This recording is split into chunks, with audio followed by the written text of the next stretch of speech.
प्यारे विद्यार्थियों, नमस्कार। मैं डॉक्टर विजय कुमार चावला, हिंदी प्राध्यापक, आज की प्रस्तुति में आपका हार्दिक स्वागत करता हूं।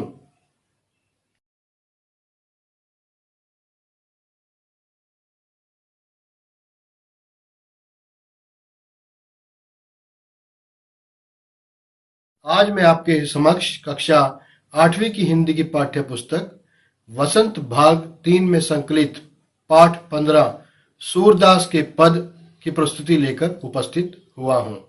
इस प्रस्तुति को तैयार करवाने में सीमा वधवा जी की अहम भूमिका रही है। उनके कुशल मार्गदर्शन के परिणाम स्वरूप ही यह प्रस्तुति मैं आज आपके समक्ष लेकर आया हूं। आओ अपनी प्रस्तुति की ओर आपको ले चलूं।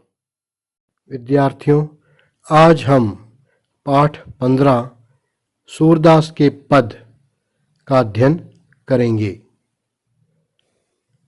सूरदास के पद भक्तिकालीन कृष्ण भक्त कवि, ब्रज भाषा के सर्वश्रेष्ठ कवि तथा हिंदी साहित्य के सूर्य के नाम से सुविख्यात कवि सूरदास द्वारा रचित है। आज की प्रस्तुति के माध्यम से मैं आपको बताऊंगा कि सूरदास जी ने सूरदास के पद के माध्यम से पाठकों तक क्या संदेश देना चाहा है। ध्यान से सुनिए।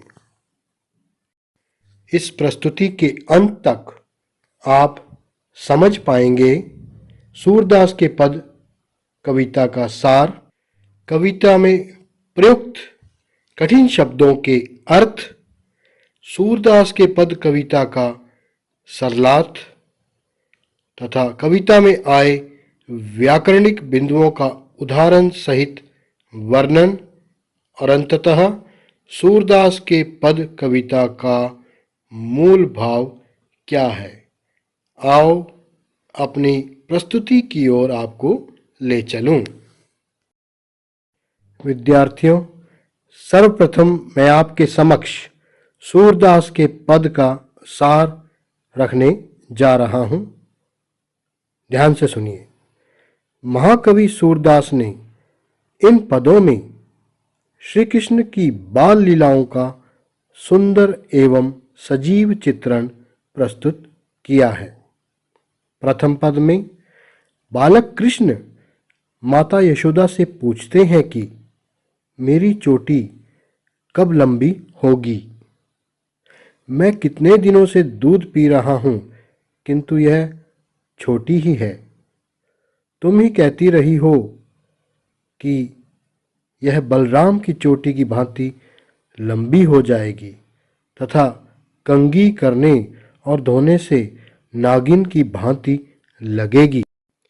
बालक कृष्ण माता से आगे कहता है कि तुम मुझे मक्खन रोटी नहीं देती, केवल दूध पिलाती हो। माता यशोदा कृष्ण को गले से लगा लेती है और दोनों भाइयों की लंबी आयु की कामना करती है। दूसरे पद में गोपियां माता यशोदा से उलाहना देते हुए कहती हैं कि तुम्हारे लाल ने हमारा मक्खन खा लिया है तथा दोपहर के समय घर के किवाड़ खोलकर अपने साथ अपने सभी मित्रों को भी दूध, दही और मक्खन खिलाया। खाट पर चढ़कर इसने कुछ माखन खाया और कुछ नीचे गिराया। गोपियां पुनः कहती हैं कि पता नहीं तुमने कैसे विचित्र बेटे को जन्म दिया है, तुम उसे रोकती क्यों नहीं? क्या यह सबसे अलग है? इस प्रकार गोपियां कृष्ण की माखन चोरी की शिकायत मां यशोदा से करती हैं। अब मैं आपके समक्ष सूरदास के 2 पदों में आए कठिन शब्दों के अर्थों को प्रस्तुत करने जा रहा हूं। पहला पद, पहले पद में जो कठिन शब्द आए हैं उनके अर्थ इस प्रकार हैं। मैया इसका अर्थ है माता, कभी इसका अर्थ है कब, कितनी बार कितनी बार, पियत इसका अर्थ है पीता हूँ, अज हूँ इसका अर्थ है अब भी, बेनी बेनी का अर्थ है चोटी, काढ़त काढ़त का अर्थ है कंघी करना, गुहत गुहत का अर्थ है गूंथना। पहले पद में आए अन्य कठिन शब्दों के अर्थ निम्न अनुसार हैं। ध्यान से सुनिए। नहवावत इसका अर्थ है नहलाना अर्थात धोना। भुई भुई का अर्थ है भूमि। कांचो कांचो का अर्थ है कच्चा। पियावती अर्थात इसका अर्थ है पिलाती। पची पची इसका अर्थ है रोज रोज। चिरजीवो हल धारण करने वाला अर्थात बलराम। दो दो का अर्थ है दोनों। जोटी जोटी का अर्थ है जोड़ी। तो विद्यार्थियों, ये थे प्रथम पद अर्थात पहले पद में आए कठिन शब्दों के अर्थ। अब मैं आपके समक्ष दूसरे पद में आए कठिन शब्दों के अर्थ को प्रस्तुत करने जा रहा हूं। ध्यान से सुनिए और समझिए। दूसरे पद में आए कठिन शब्दों के अर्थ निम्न अनुसार हैं। खायो खायो का अर्थ है खा गया। दिवस दिवस का अर्थ है दिन। जानी घर सूनो इसका अर्थ है घर को सूना जानकर।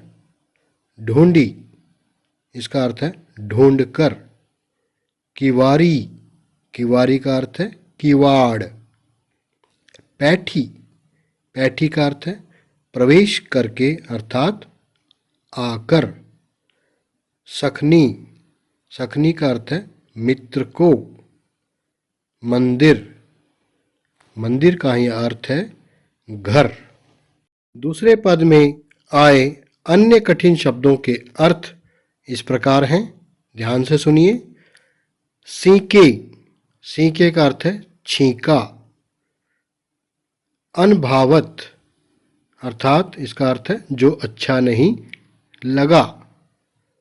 डरकायो अर्थात गिरा दिया।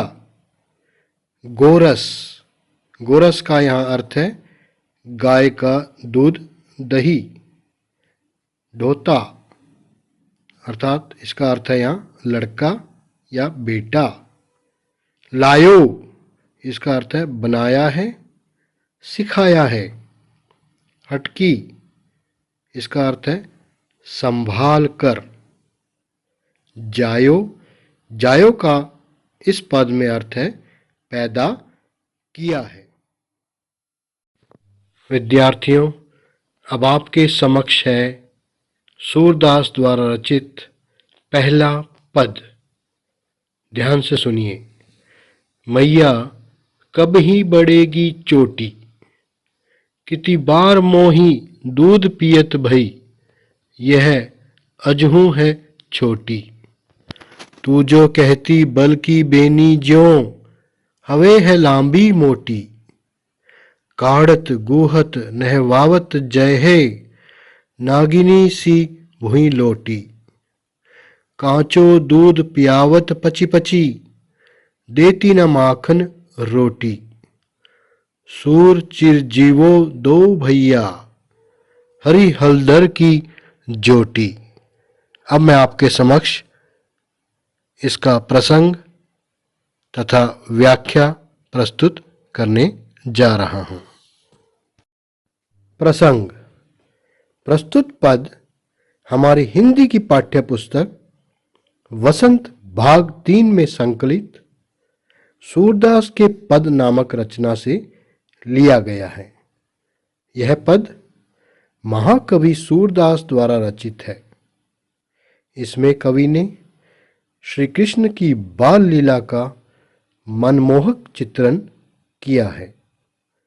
बालक कृष्ण माता यशोदा को मक्खन रोटी न देने के कारण शिकायत करता है, किंतु माता यशोदा उसे चोटी बढ़ने के बहाने दूध पिलाना चाहती है। बच्चों, प्रसंग के अंतर्गत हमें पाठ्यपुस्तक का नाम, रचना का नाम तथा कवि का नाम या कवित्री का नाम लिखना होता है। व्याख्या ध्यान से सुनिए। प्रस्तुत पद में श्री कृष्ण बालपन में यशोदा से पूछते हैं कि उनकी चोटी कब बढ़ेगी, यह आज तक क्यों नहीं बढ़ी। वह माँ यशोदा से शिकायत करते हैं कि तुम मुझसे कहती थी कि जैसे बलराम भैया की लंबी मोटी चोटी है, मेरी भी वैसी हो जाएगी। तू मेरे बाल बनाती है, इन्हें धोती है, पर यह नागिन की तरह भूमि पर क्यों नहीं लौटती। माता, आप तो मुझे सिर्फ बार बार कच्चा दूध पीने को देती हो, मक्खन और रोटी खाने को नहीं देती, इसलिए ये बड़ी नहीं होती। सूरदास जी माता यशोदा के माध्यम से आगे कहते हैं कि ऐसी सुंदर लीला दिखाने वाले दोनों भाई कृष्ण और बलराम की जोड़ी सदा बनी रहे। पहले पद में हमने प्रसंग और व्याख्या का अध्ययन किया। अब मैं आपके समक्ष सूरदास द्वारा रचित पहले पद में जो काव्यगत विशेषताएं हैं उनका वर्णन प्रस्तुत करने जा रहा हूं।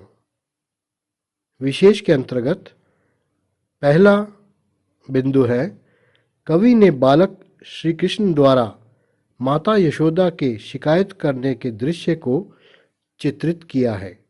आपने देखा, पहले पद में बालक श्री कृष्ण माता यशोदा से शिकायत कर रहे हैं कि उनकी चोटी कब बढ़ेगी, कब उनकी चोटी बलराम की तरह लंबी मोटी होगी। दूसरा बिंदु, इसमें कवि ने हमें बताना चाहा है माता यशोदा का कृष्ण के प्रति अपार स्नेह प्रकट हुआ है। तृतीय विशेषता है, सरल सहज तथा ब्रज भाषा का प्रयोग दर्शनीय है। जैसे कि मैंने आपको पहले भी बताया था कि सूरदास जी ब्रज भाषा के सर्वश्रेष्ठ कवि माने जाते हैं। चौथा, प्रस्तुत पद में गेयता एवं लयात्मकता विद्यमान है। पांचवी तथा अंतिम जो विशेषता है जो इस पद में विद्यमान है वह इस प्रकार है। पद में कवि ने द्वंद्व समास का प्रयोग जिस तरह से किया है वह देखते ही बनता है। उदाहरण स्वरूप पद में आए लंबी मोटी तथा माखन रोटी, इन दोनों में कवि ने द्वंद्व समास का प्रयोग किया है, जिसके कारण काव्य में चमत्कार उत्पन्न हुआ है। विद्यार्थियों, अब आपके समक्ष है सूरदास द्वारा रचित दूसरा पद। ध्यान से सुनिए। तेरे लाल मेरो माखन खायो, दोपहर दिवस जानी घर सोनो, ढूंढी ढंडोरी आप ही आयो, खोली किवारी बैठी मंदिर में, दूध दही सब सखनी खवायो, उखल चढ़ी सीके को लीनहो, अनभावत भुई मैं डरकायो। दिन प्रति हानि होती गोरस की, यह डोटा किने ढंग लायो। सूर श्याम को हटकी न राखे, तै ही पूत अनोखो जायो। अब मैं आपको दूसरे पद के प्रसंग और व्याख्या की ओर ले चलता हूं। ध्यान से सुनना तथा समझना। प्रसंग। प्रस्तुत पद हमारी हिंदी की पाठ्य पुस्तक वसंत भाग 3 में संकलित सूरदास के पद नामक रचना से लिया गया है। यह पद महाकवि सूरदास द्वारा रचित है। बालक कृष्ण एक गोपिका के घर में अपने साथियों सहित घुसकर मक्खन दूध दही खा जाता है। गोपिका माता यशोदा से श्री कृष्ण की शिकायत करती हुई कहती है कि, व्याख्या ध्यान से सुनिए। दूसरे पद में सूरदास जी कहते हैं कि गोपियां सदा श्री कृष्ण की शिकायत यशोदा माँ से करती रहती है। एक गोपिका अर्थात एक गोपी यशोदा जी को कहती है कि आपका लाल मेरा मक्खन खा जाता है। दोपहर के समय, ध्यान से सुनिए, दोपहर के समय जब उसका घर खाली होता है, किसका? गोपी का, तो कृष्ण स्वयं ही ढूंढकर घर आ जाते हैं। वह हमारे मंदिर के दरवाजे खोलकर उसमें घुस जाते हैं तथा अपने मित्रों को दही मक्खन खिला देते हैं। वह ओखली पर चढ़कर छींके तक पहुंच जाते हैं तथा मक्खन खा लेते हैं और बहुत सारा मक्खन भूमि पर गिरा देते हैं, जिससे हर रोज दूध दही का नुकसान कर देते हैं। हर रोज गोरस की हानि हो रही है। गोपियां कहती हैं कि आपका यह बेटा कैसा है जो हमें सताता है। सूरदास जी ने यहाँ बताया है कि गोपी यशोदा से कहती हैं कि तुमने कैसे अनोखे बेटे को जन्म दिया है जो तुम उसे समझाकर नहीं रख सकती। अब मैं आपके समक्ष सूरदास द्वारा रचित दूसरे पद का विशेष पक्ष प्रस्तुत कर रहा हूं। ध्यान से सुनिए। पहला बिंदु, कवि ने बालक श्री कृष्ण की माखन चोरी एवं गोपिका द्वारा माता यशोदा से की गई शिकायत का वर्णन प्रस्तुत किया है। चित्रात्मक भाषा शैली का प्रयोग देखते ही बनता है। विद्यार्थियों, चित्रात्मक भाषा शैली वह भाषा शैली होती है जिसमें पाठक जब कविता की पंक्तियों को पढ़ता है और उसके समक्ष यदि उसके मस्तिष्क में वैसे चित्र उभरने लगें तो उस भाषा शैली को चित्रात्मक भाषा शैली का नाम दिया जाता है। जैसे कि इस पद को पढ़ने के उपरांत हमारे मस्तिष्क में बाल श्री कृष्ण तथा उनके मित्रों की माखन चोरी की जो घटना है उसका दृश्य और गोपिका का माँ यशोदा से शिकायत करने का जो दृश्य है वो हमारे समक्ष बनता है मस्तिष्क में। तो ऐसी भाषा शैली को जिससे मस्तिष्क में चित्र बने, चित्रात्मक भाषा शैली का नाम दिया जाता है। तीसरा, सरल, सहज तथा ब्रज भाषा का प्रयोग दर्शनीय है। चौथी विशेषता है, पद में द्वंद्व समास का प्रयोग हुआ है, जैसे दूध दही, दूध और दही। और अंतिम प्रस्तुत पद में गेयता एवं लयात्मकता विद्यमान है। विद्यार्थियों, कविता में लय, संगीत तथा गीत या गेयता का होना अनिवार्य है। अब मैं आपके समक्ष सूरदास के पद में आए विभिन्न व्याकरणिक बिंदुओं को प्रस्तुत करने जा रहा हूं। सर्वप्रथम मैं आपके समक्ष द्वंद्व समास की परिभाषा तथा उदाहरण प्रस्तुत कर रहा हूं।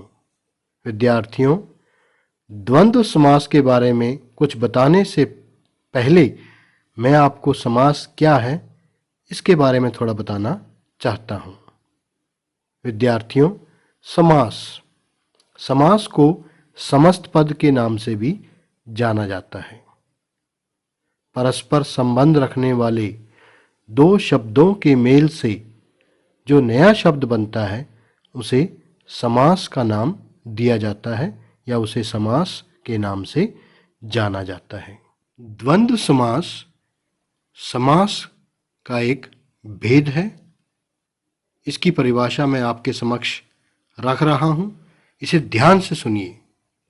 वह समास जिसके दोनों पद प्रधान हों तथा विग्रह करते समय और, अथवा, या, एवं आदि योजक का प्रयोग हो उसे द्वंद्व समास कहते हैं।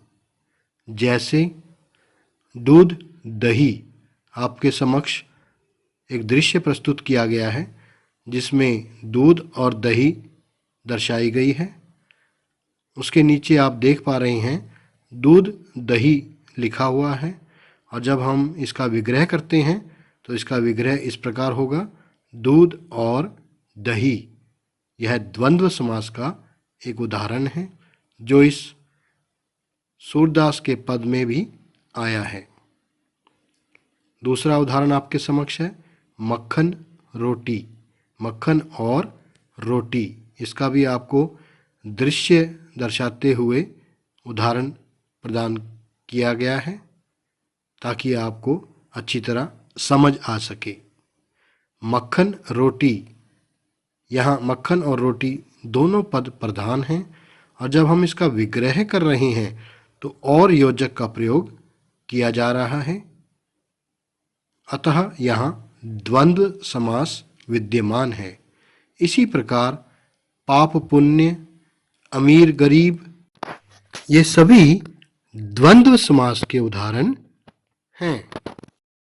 विद्यार्थियों, द्वंद्व समास के उपरांत अब मैं आपके समक्ष सूरदास के पद में आए अन्य व्याकरणिक बिंदु को प्रस्तुत करने जा रहा हूं। यह व्याकरणिक बिंदु है पर्यायवाची शब्द। क्या होता है पर्यायवाची शब्द? पर्यायवाची शब्द का मतलब है समान, अर्थात ध्यान से सुनिए, समान अर्थ व्यक्त करने वाले शब्दों को पर्यायवाची शब्द कहते हैं। इसके प्रयोग से भाषा में सुंदरता और चमत्कार पैदा हो जाता है। जैसे मैं आपके समक्ष उदाहरण रख रहा हूं, ध्यान से सुनिए। श्री कृष्ण, जिसका सूरदास के पद में जिक्र भी हुआ है, इसके पर्यायवाची कौन कौन से हैं? तो श्री कृष्ण के पर्यायवाची हैं वासुदेव, सारथी, मुरलीधर, हरि तथा नंदलला। दूसरा आपके समक्ष उदाहरण है सूर्य। सूर्य के पर्यायवाची हैं रवि, भानु, दिनकर, दिवाकर तथा प्रभाकर। तीसरा शब्द आपके समक्ष है मधुकर। मधुकर के पर्यायवाची शब्द कौन कौन से होते हैं? ध्यान से सुनिए। भ्रमर, भौरा, मधुप, मिलिंद तथा सारंग। अब मैं आपके समक्ष कुछ अन्य पर्यायवाची शब्द प्रस्तुत कर रहा हूं। ध्यान से सुनिए। मैया, मैया के पर्यायवाची शब्द कौन कौन से हो सकते हैं? जननी, माँ, माता। दूध, दूध के पर्यायवाची शब्द कौन कौन से हो सकते हैं? दुग्ध, पेय, गोरस, क्षीर। डोटा, डोटा के पर्यायवाची शब्द कौन कौन से हो सकते हैं? सुत, पुत्र, बेटा तथा लड़का। बलराम, बलराम के पर्यायवाची शब्द कौन कौन से हो सकते हैं? हलदर, बलवीर, बलभद्र तथा श्याम बंधु। सूरदास के पद में तीसरा व्याकरणिक पहलू अब मैं आपके समक्ष प्रस्तुत कर रहा हूं। विपरीतार्थक शब्द, जिसे विलोम शब्द के नाम से भी जाना जाता है। क्या है विपरीतार्थक शब्द? क्या है इसकी परिभाषा? आओ इसे जानें। विद्यार्थियों, जो शब्द किसी दूसरे शब्द का उल्टा अर्थ बताते हैं उन्हें विपरीतार्थक शब्द अर्थात विलोम शब्द कहते हैं।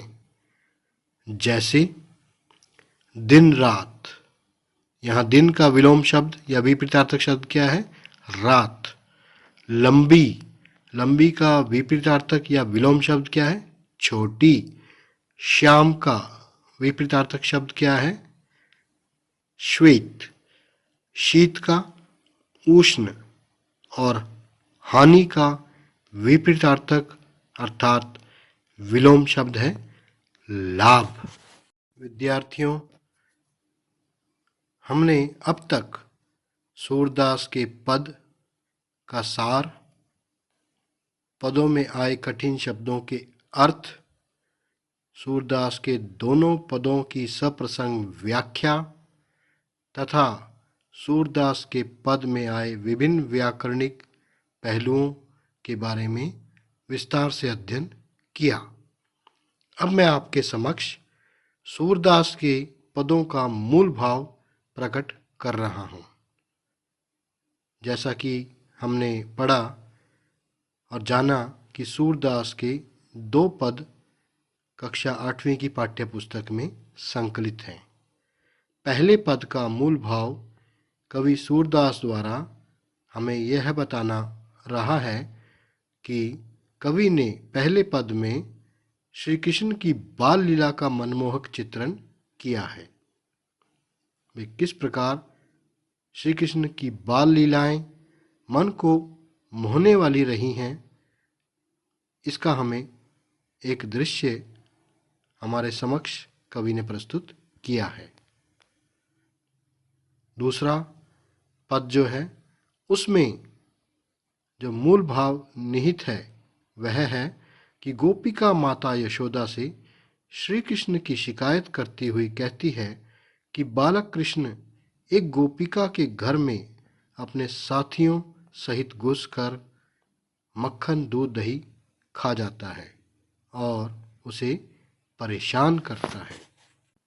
यहाँ सूरदास जी द्वारा बालक श्री कृष्ण की नटखट लीलाओं को प्रस्तुत करना ही उनका मूल भाव रहा है, जिसमें वे पूर्णतः सफल हुए हैं। विद्यार्थियों, तो यह थी मेरी सूरदास के पद की प्रस्तुति। इस प्रस्तुति को देखने के बाद मेरे अनुसार जो आपने समझा है वह इस प्रकार है। पहला, सूरदास के पद कविता का सार आपने अच्छी तरह समझ लिया होगा। दूसरा, कविता में आए कठिन शब्दों के अर्थ आपको अच्छी तरह समझ आ गए होंगे। तीसरा, सूरदास के पद कविता का सरलार्थ आपको समझ आ गया होगा। कविता में आए व्याकरणिक बिंदुओं का उदाहरण सहित वर्णन आपको समझ आ गया होगा, जिसमें द्वंद्व समास, पर्यायवाची शब्द तथा विपरीतार्थक शब्द विद्यमान हैं। अंतिम सूरदास के पद कविता का मूल भाव आप अच्छी तरह समझ गए होंगे। विद्यार्थियों, मैं अब आपके समक्ष सूरदास के पद की प्रस्तुति के उपरांत कुछ पुनरावृत्ति के प्रश्न लेकर आया हूँ, ताकि आप अपना स्वयं का आकलन कर सकें। ध्यान से सुनिए तथा इन प्रश्नों के जवाब दीजिए। निम्नलिखित वाक्यों को पूरा करें। मैं आपके समक्ष वाक्य पढ़कर सुनाऊंगा, उसके ऑप्शन भी दूंगा। आपने सही ऑप्शन मुझे बताना है। सूरदास के पद डैश भाषा में रचित हैं। ध्यान से सुनिए, कौन सी भाषा में? ब्रज भाषा में या अवधी भाषा में? तो इसका उत्तर आप मुझे दीजिए सोच समझकर। कौन सी भाषा में है? ब्रज भाषा। शाबाश। दूसरा, यशोदा को उलाहना डैश ने दिया, गोपिका ने या भ्रमर? किसने उलाहना दिया? गोपिका ने। बहुत बढ़िया। तीसरा, सूरदास के आराध्य देव डैश हैं। कौन हैं? श्री राम या श्री कृष्ण? तो इसका उत्तर है श्री कृष्ण। चौथा वाक्य आपके समक्ष प्रस्तुत कर रहा हूं, ध्यान से सुनिए। गोरस का अर्थ है डैश। ऑप्शन है गाय का दूध, खीर, गाय के दूध का रस। तो क्या है इसका उत्तर बच्चों? इसका उत्तर है गाय का दूध। पांचवा तथा अंतिम वाक्य ध्यान से सुनिए। दूध दही में डैश समास है। कौन सा समास है? द्विगु या द्वंद्व? तो इसका उत्तर सोच समझ कर दीजिए। क्या है इसका उत्तर? द्वंद्व। शाबाश। इसका उत्तर है द्वंद्व समास। विद्यार्थियों, अब मैं आपके समक्ष पुनरावृत्ति हेतु सही गलत का चयन करें के वाक्य लेकर आया हूं। ध्यान से सुनिए। आपने सिर्फ यह बताना है कि यह कथन सही है या गलत। तो पहला वाक्य है आपके समक्ष। ध्यान से सुनिए। ग्वालिन ने यशोदा के बेटे को अनोखा बताया। क्या यह कथन सही है या गलत? यह कथन सही है। दूसरा वाक्य, गोपिका बलराम की शिकायत करने यशोदा के पास आई थी। सही है या गलत? गोपिका किसकी शिकायत लेकर आई थी? ध्यान से सोचिए और फिर उत्तर दीजिए। क्या बलराम की शिकायत लेकर आई थी?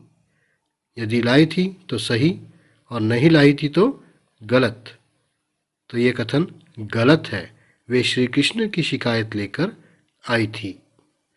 यशोदा माता कृष्ण और बलराम को राज्य प्राप्ति का आशीर्वाद देती है। क्या ये कथन सही है या गलत?